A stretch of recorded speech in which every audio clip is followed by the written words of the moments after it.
Baik saudara, untuk perkembangan seterusnya kita ke negeri di bawah bayau. Fokusnya, isu kanak-kanak tanpa kerakyatan dimasukkan dalam laporan awal Jawatankuasa Kabinet Khas Negeri. Butirannya bersama Jovinia J. Melajim di Kota Kinabalu. Silakan Jovinia.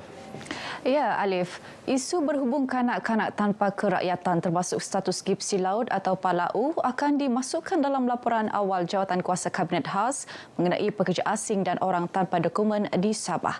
Langkah signifikan perlu dilakukan agar isu berkenaan tidak berlarutan selain golongan tersebut tidak harus terus dibiarkan tanpa kerakyatan selain perlu diberikan bantuan.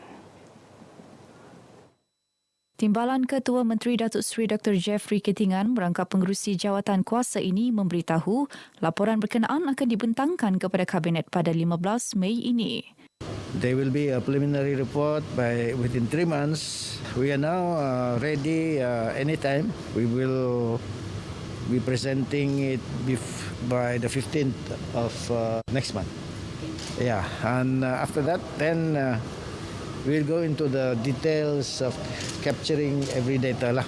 So what we need to do is put up the framework, put up the policy, and decide what needs to be done. Baru-baru ini penggubal Undang-Undang Pembangkang membangkitkan isu kanak-kanak tanpa kerakyatan di Kota Kinabalu berikutan video tular di media sosial melibatkan 2 kanak-kanak lelaki meletakkan paku di atas jalan. Kanak-kanak tersebut dilihat lebih berani berkeliaran sambil meminta wang ataupun mengetuk tingkap kenderaan di persimpangan lampu isyarat selain boleh mendatangkan bahaya kepada diri mereka dan orang ramai. Felcra Berhad mengumumkan keuntungan boleh agih akhir 2021 fasa 2 melibatkan projek peserta Felcra Malaysia berjumlah keseluruhan RM136.4 juta. Menteri Pembangunan Luar Bandar Datuk Matsir Khalid berkata, daripada jumlah itu, agihan bagi negeri Sabah adalah sebanyak RM21.4 juta, manakala Sandakan menjadi penerima terbanyak dengan jumlah RM2.85 juta melibatkan 305 penerima. Katanya seramai lebih 73,000 orang peserta Felcra Berhad di seluruh negara akan menerima agihan akhir lebihan keuntungan tahun 2021 itu pada kadar purata RM2,755 per hektar atau RM1,115 per ekar. Menurutnya pembayaran tersebut dijangka akan selesai hujung minggu ini. Keuntungan boleh agih bagi program penyatuan dan pemulihan Felcra, dan seperti yang telah diumumkan tadi bahawa untuk fasa yang kedua ni 136 juta. Agihan ini telah bermula dimasukkan dalam akaun peserta mulai 22 hari bulan April 2022. Katanya peningkatan harga kelapa sawit ketika ini membantu memberi keuntungan agihan lebih kepada peserta. Projek Felcra Berhad Malaysia pada tahun 2021 berjumlah lebih RM475.2 juta iaitu peningkatan sebanyak 199%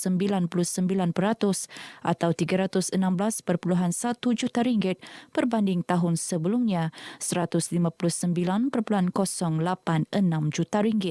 Datuk Matsir turut menyampaikan replika cek sumbangan korporat kepada Pusat Jagaan Anak-Anak Yatim dan Miskin, Rumah Al-Yakin dan Pertubuhan Pengurusan Amal Selawat Nabi. Seramai 119 orang kurang upaya OKU dan 46 asnaf berbuka puasa bersama Ketua Menteri Datuk Seri Panglima Haji Jinor dalam Majlis Iftar Perdana di Masjid Bandaraya Kota Kinabalu MBRKK. Majlis Iftar Perdana bersama OKU dan asnaf kali ke-6 MBRKK yang dihadiri 500 orang yang terdiri dari pelajar anak istimewa Akademik Quranais Al-Mubarak, pelajar-pelajar pendidikan khas sekitar Kota Kinabalu, Pinampang dan Tuaran.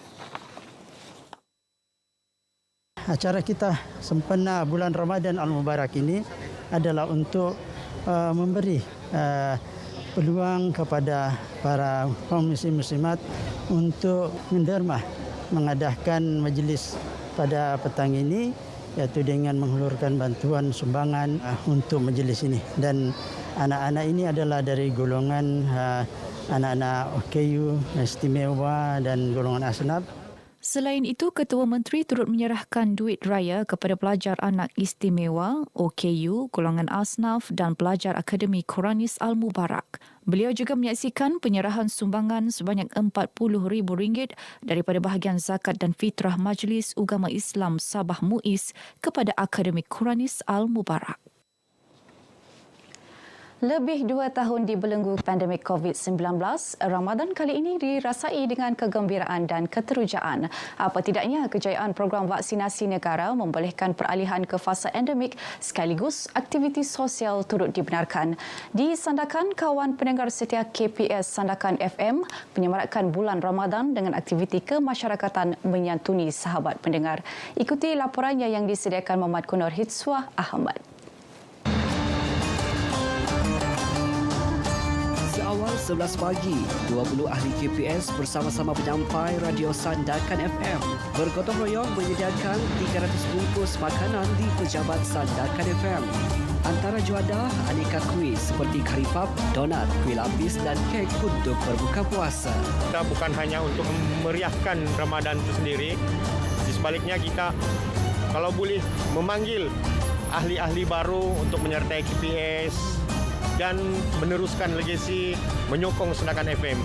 Selesai menyediakan makanan pada pukul 4 petang, ahli KPS dan penyampai Sandakan FM berada di lokasi agihan sekitar Jalan Kostal Bandar Sandakan. Kesempatan ini menjadi landasan terbaik merapatkan lagi jalinan persahabatan serta bertukar-tukar idea antara peminat dan penyampai. Tapi yang sangat menyeronokkan dan saya mengharapkan agar ia dapat diteruskanlah. Kita boleh tengok juga macam mana interaksi antara pendengar setia dan juga kawan pendengar setia dan juga para penduduk di Sandakan secara tidak langsung. Orang awam yang ditemui juga gembira dapat mengenali lebih dekat apatah lagi secara bersemuka penyampai yang sebelum ini hanya dikenali melalui corong radio. Baguslah semua kan, ni salah satu aktiviti untuk apalah kan, bagi orang-orang untuk buka puasa kan. First jugalah join KPS, ada kawan ajak kebetulan tinggal bazar, dapatlah join sekali. Program berkenaan merupakan aktiviti tahunan KPS setiap Ramadan, namun dihentikan susulan pelaksanaan Perintah Kawalan Pergerakan PKP 2 tahun lalu. Diharapkan ia menjadi pembakar semangat pelaksanaan lebih banyak program seumpama bagi mengambil keberkatan bulan mulia ini. Laporan Wan Hizo Ahmad untuk Berita RTM. Kerajaan telah membelanjakan sekitar RM2 juta bagi mencetak 27 judul buku teks yang digunakan pelajar sekolah agama di seluruh Sabah.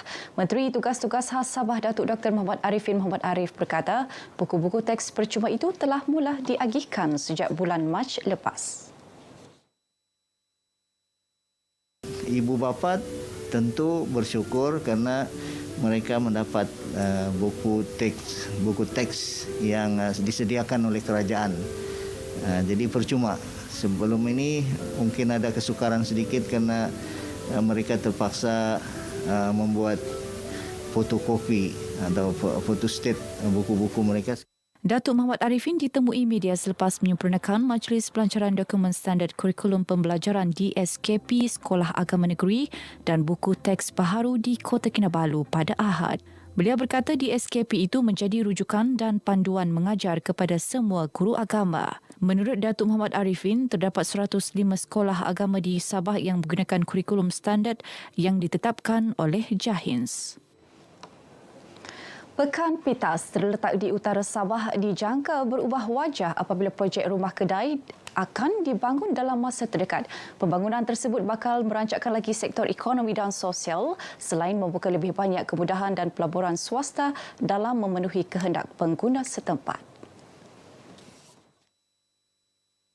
Pembantu Menteri Sains, Teknologi dan Inovasi Sabah Datuk Seri Dr. Rudi Awah memberitahu Majlis Pelancaran Pecah Tanah 54 unit kedai itu dijadual disempurnakan Ketua Menteri Sabah Datuk Seri Panglima Haji Jinor pada 12 Mei depan. Begitu juga dari segi pembangunan lain, jalan raya, aspal, air, tiang elektrik dan pelbagai lagi yang telah pun diberi oleh kerajaan negeri dan kerajaan pusat kepada kita untuk membantu rakyat yang betul-betul memerlukan di kawasan N3 Pitas. Beliau ditemui selepas menghadiri majlis berbuka puasa anjuran Klub Golf di Kudat. Baik, saudara, paparan tadi mengakhiri perkembangan dari Sabah. Teruskan bersama berita wilayah untuk lebih banyak kupasan isu dalam negeri. Dengan itu kembali kepada Alif. Alif? Ya, baik. Terima kasih Jovinia.